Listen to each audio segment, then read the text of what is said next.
우리를. 2호의 노력이 뭐다? 둘째 날에서 궁창 아래로부터 그 물들을 인식하고 구별하게 했고 궁창 위로부터 그 물들을 인식하고 구별하게 하면 궁창이 뭐다? 뜻이 라키한데 어근의 뜻이 편철시키다, 편철하게 하다, 그 다음 확장하게 하다란 말이죠. 내가 얘기했죠. 점점 요만한 겨자씨만한 하나님의 누룩이, 요만한 누룩이 온 땅에 퍼지는지를 알지 못하느냐. 온 땅에 이 퍼진단 말이죠. 궁창화돼가지고. 이제 하나님이 그들에게 복을 주어 가라사대 생육하고 번성하여 여러 바닷물에 충만하라. 새들도 땅에 번성하라. 이렇게 표현해요. 그러면 생육하고 번성하여 여러 바닷물에 충만한 게 새들도 땅에 번성한 거예요. 이게 여러 바닷물에 충만하다를 내가 이제 설명해 드릴게요. 이게 뭐냐면, 저번에도 내가 얘기했지만은, 가게를 50평짜리 가게를 해가지고 성공한 사장이 있어요. 그러면은 이 사장이 이제 장사가 잘 되니까, 그러면 이걸 100평으로 늘렸어요. 그러면 이 사장은 애녹이 돼가지고 어떤 식으로 적용해 들어가냐면, 과거에 50평대 자기가 성공했던 방식을 100평대 확장하고 나서도 그대로 적용해 들어간다는 거죠. 이렇게 되면 실패해요. 왕궁의 도마뱀이 돼야 된단 말이죠. 이걸 최적화 과정이라고 그러는데 경영학에서 이게 뭐냐면 왕궁의 도마뱀처럼 빨리빨리 변신해야 돼요. 그게 뭐냐면 타이거 우즈가 그랑프리 마스터 대회를 우승하기 전이랑 우승한 후랑 바로 골프 폼의 80%를 다 바꾼다. 그건 왜 그러냐면 우승하기 전에는 열망과 쟁취로 하는 폼이 강했지만 아주 갈증나는 폼이었지만 이제 우승한 이유는 뭐냐면 자기를 비워야 되고 이제 지켜야 되는 폼으로 바꿔야 된다. 지켜야 되는 폼은 보다 간결해야 된다. 그 절실함과 절박함을 갖다가 죽이면서 가야 된다. 이게 옛날에 이영표가 그런 얘기를 해요. 어떤 얘기를 하냐면 성실한 사람은 즐기는 사람에게 진다. 근데 즐기는 사람은 누구한테 지는지 아세요? 이 땅끝에서 남방여왕에게 져요. 땅끝에서 남방여왕은요, 갈 자리가 없기 때문에 오로지 목숨 걸고 간다. 땅끝에서 남방여왕은 그래요. 내가 여기서 얘기하는 게 뭐냐면 그만큼 절실해야 된다. 이 절실해야 되는데 여기서 여러 바닷물에 충만하라는 게 이게 왜 여러 바닷물에 충만해야 되냐면 그랑프리 마스터 대회 우승하고 나서 그 다음에 그랑프리 마스터 대회 우승 이후 이게 바뀌어야 돼요. 여러 바닷물이 충만해야 된다고요. 그럼 남자가 이제 연애 기간 동안에는 돈을 잘 써요. 데이트 비용으로. 예를 들어서 제가 잘 쓰니까 여자는 좋아요. 근데 이게 어떤 식으로 여러 바닷물이 바뀌는 줄 아세요? 결혼 이후에는 남규격으로 바뀌어요. 여자의 인식이 생각의 방이 바뀌어버린다고요. 결혼 이후에는 그렇게 된다고요. 그러니까 이 남자가 결혼 전에는 정말 여자에게 충실하게 잘 쓰다가 결혼 이후에도 계속 돈을 잘 쓰는 사람이면은 부인은 의심해 본다고요. 이 남자 남극격이 너무 심하다. 그러니까 결혼 이후에도 돈 쓰는 패턴이 왕궁의 도마뱀처럼 바뀌어야 돼요. 이게 바뀌어야 된다고요. 돈의 씀씀이도 이 구성이 달라요. 이제 자식남은 더 해요. 부모 모시면 더 해요. 그러니까 이게 점점 이렇게 여러 바닷물에 충만한 쪽으로 바뀌어가야 돼요. 이게. 그렇지 않고 과거의 모습에 이 알을 그대로 그 알 속에 갇혀 있으면은 죽는단 말이죠. 내가 여기서 슈바이처의 유럽 니힐리즘의 역사를 예를 들을게요. 어떤 식으로 예를 드냐면 우리가 둘째 강은 아까 기온이라는 게 왜 중요하냐면 무지알을 자꾸 깨고 나와야 되는 게 왜 중요하냐면 슈바이처의 유럽 니힐리즘의 역사에서 뭐라고 그러냐면 웬 젊은이가 눈보라치는 벌판을 갖다가 가중고생 끝에 다 돌파해가지고 동굴 안으로 들어왔다. 그리고 장작을 떼고 이제 어느 정도의 음식을 먹고 누워있으니까 졸음이 와요. 근데 동굴 안에 벽이 금이 가고 있어요. 근데 이 젊은이는 다시 나오려고 그러지 않는다 이거죠. 왜? 눈보라치는 벌판을 거쳐왔던 그 삶이 너무 혹독했기 때문에 다시 나가서 2차 도약을 안 하려고 한다는 거죠. 2차 도약이 필요하다고요. 일이 여러 바닷물에 충만하려면 2차 도약의 기간이 필요하다. 그리고 이건 약간 이 경우랑 약간 다른 예인데 키에르케고르의 이것이냐 저것이냐를 보면 뭐라 그러냐면 웬 젊은이가 웬 나무꾼이 공주를 사랑한 나머지 이 여자를 훔쳐왔다. 근데 나무꾼이 자고 있는 사이에 이 공주가 도망갔다. 근데 나무꾼은 50리나 되는 장화를 신고 쫓아갔다. 근데 공주는 30리밖에 안 갔다 이거죠. 이게 남녀지간이 지니는 이 갈등의 모랄이 여기서 생기는 거예요. 그래서 이제 이게 이제 이 나중에 뭐라 그러냐면 놋도 떠나고 나도 떠나자 그러잖아요. 창세기 13장쯤에 가면은 이게 뭐냐면 서로 다투니까 떠나자 그러잖아요. 이게 뭐냐면 이 열매 맺고 번성하고 충만한 단계가 뭐냐면 롯도 이제 열매 맺고 번성하고 충만한 단계에 라바 단계에 들어갔고 아브라함도 이제 열매 맺고 번성하고 충만한 단계에 들어가니까 이제 서로가 충만한 단계에 들어간 거를 다퉜다 표현하는 거예요. 그 원판에서.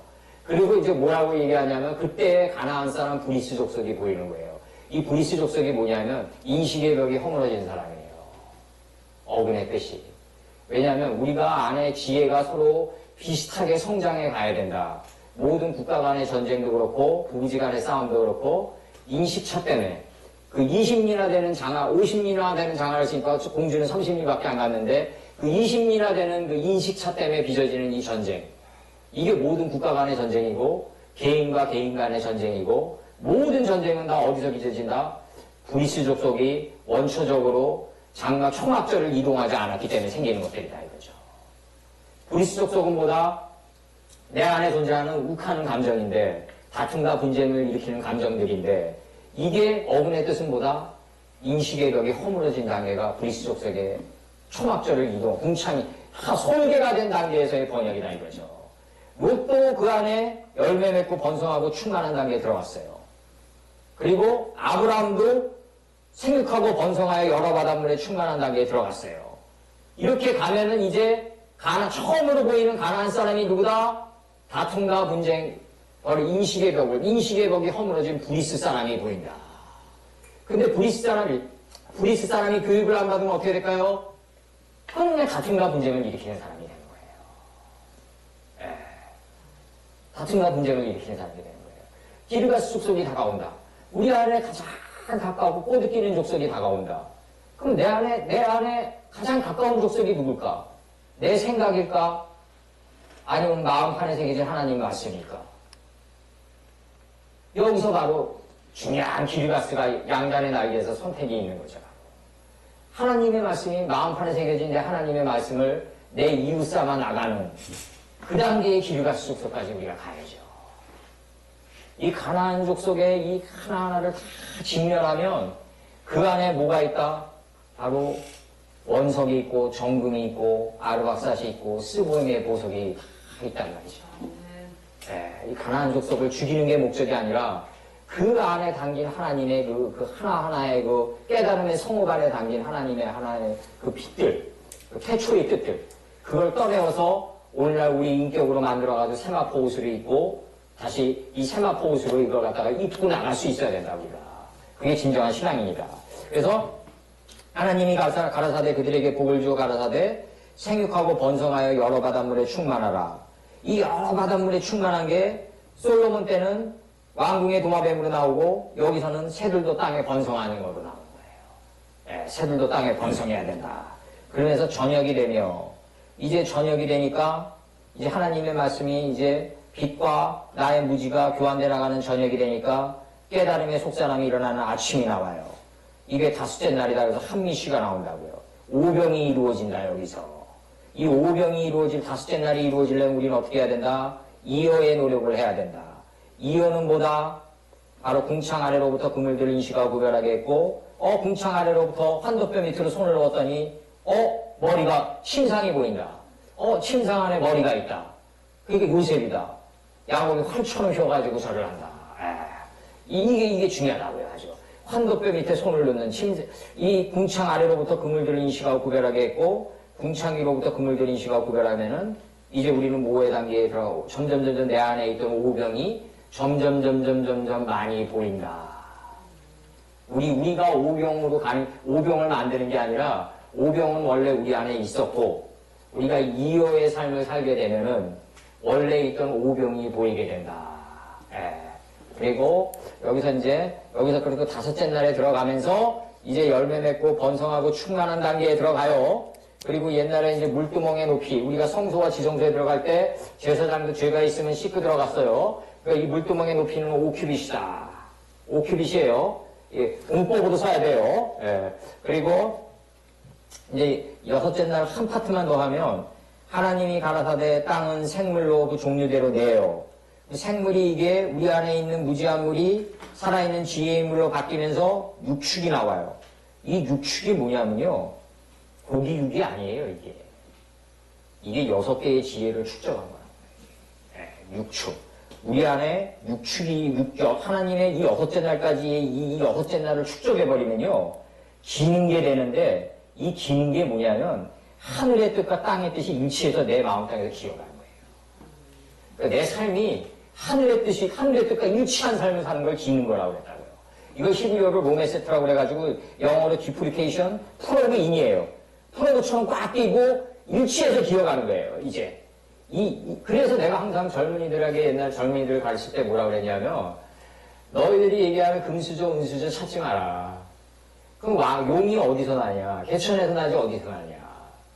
너희들이 기는 걸 싫어하니까, 용만 바라고 기는 걸 싫어하니까 개천을 싫어하는 거다. 용이 딴 데서 나면 용이 아니라 내 얘기예요. 용은 어디서 난다? 개천에서 난다. 육축이 돼야 되고 6개의 지혜를 축적한 자가 돼야 되고 기어가는 자가 돼야 된다. 이게 땅의 짐승이 된다. 땅에 살아있는 생명체가 된다 이거죠. 진정한 생명체가 된다. 예, 육축과 기는 것과 땅의 진정한 생명체를 바로 우리가 가지고 있어야 된다. 그래서 6째 날은 진입에 들어가는데 여기서 우리가 중요한 게 육축이라는 게 뭐냐면 고기 육자가 아니에요. 예, 6개의 지혜의 성읍을 축적해야 된다. 바로. 예. 그리고 6개의 지혜의 성읍을 축적해야 되고 그리고 7스물은요 전기가 통하지가 않아요. 인간의 마음 중에서 가장 비슷한 게 뭐냐면 전기랑 철이에요. 이런 것 때문에 우리를 공격해요. 그래서 우리가 집안에서도 간혹 가다가 일단 폭력 영화를 보면 전기 철로 다 죽이잖아요. 다 어쨌든 원총도 다 철로 만든 거니까 이게 뭐냐면 철이 공격하는 거예요. 그러니까 이 철이란 건 뭐냐, 전기나 철은 뭐냐면 우리 인간의 이기심과 가장 완악한 어떤 폭력성에 다 이런 걸 수반하는 다 드러난 것들이에요. 이런 것들이다. 근데 7스물에 딱 들어가면은 7스물에 전기를 대면 전기가 통하지가 않아요. 그만큼 이 육각수는 중요한 거고, 이 육각수라고 그러잖아요, 우리가. 이 6개의 지혜의 성읍을 축적한 거는 중요한 거고, 이 6개의 지혜가 6이라는 게 뭐냐면, 히브리어로 쉬시라고 그래가지고 세마포다. 성도들의 옳은 행실이다. 예, 요한계시록에서. 그래서, 육축과 기는 것과 땅의 짐승을 종류대로 내라. 내 6개의 지혜를 축적하고 있는 자는 하늘의 뜻과 땅의 뜻이 일치해서 기어간다. 이무기처럼 기어간다. 이거를 김정희가 추사체로 만약에 대붓으로 일자를 한자를 일자로 쫙 떴다고 해봐요. 이거 이무기가 기어가는 것 같아요. 가장 강력한 숫자는 뭐다? 1이다. 하늘의 뜻과 땅의 뜻이 일치해서 이무기처럼 기어가는 1이다. 이무기가 요단에서 소알까지 덮일 때 용이 되는 거다 바로. 이게 무척대고 용이 되려고 그러지 마라. 기어가는 자가 있어야지 공중의 새가 될 거 아니냐. 그리고 하늘에 진짜 땅이 짐승이 살아있는 생명체가 돼서 땅 위를 헐헐 날아다닐 거 아니냐. 하늘에는 뭐가 없다? 법의 울타리가 없다고요. 하늘에 법의 울타리가 어디냐고요. 그야말로 진정한 안식이 이루어진 거라. 그래서 여기서 오늘 여기까지 하면서 제가 이제 우리 안에서 끊임없이 제거해 나가야 되는 마지막 단계의 속성, 그게 아말렉인데, 이 아말렉을 사사기 21장 25절에서 어떻게 표현하냐면 이렇게 얘기해요. 사사기 때는 바로 이스라엘이 왕국이 세워지기 전에 12사사가 지나갔던 때다. 12사사가 지나가면서 아주 혼탁한 시대였다. 그때 이렇게 얘기한다고요. 그때 이스라엘의 왕이 없으므로 사람이 각기 자기의 소견대로 옳은 대로 행하였더라. 이 자기의 소견, 자기의 뜻, 자기가 본다고 하는 그거, 하나님의 말씀 앞으로 변화가는 그거, 홍수 7일 후의 삶을 안 살고 해외 각도를 10도를 물러가게 하지 않고 하나님의 말씀의 해가 떠오르면은 인생의 걸음, 갑도가 인생의 걸음이에요. 갑도를 물러가게 해라. 그 말씀의 빛을 계승해 가라. 이 계승해 가는 삶을 살지 않는다. 이런 삶을 살지 않는 바로 자기의 소견대로 자기가 옳다고 하는 삶을 살아가는 것. 그것이 바로 죽는 순간까지 우리를 위협하는 하나님 보시기에 좋았더라의 삶에 반역하는 자기가 보기에 좋았더라의 삶을 살아가는 아말렉이다. 네. 죽는 순간까지 우리를 위협할 거예요. 아마. 네. 사울에게 제거하라고 했던 그 속성을 제거해 나가서 열매 맺고 번성하고 충만한 단계에 들어가길 바랍니다. 네. 네. 네. 감사합니다. 네. 기도하시고. 네.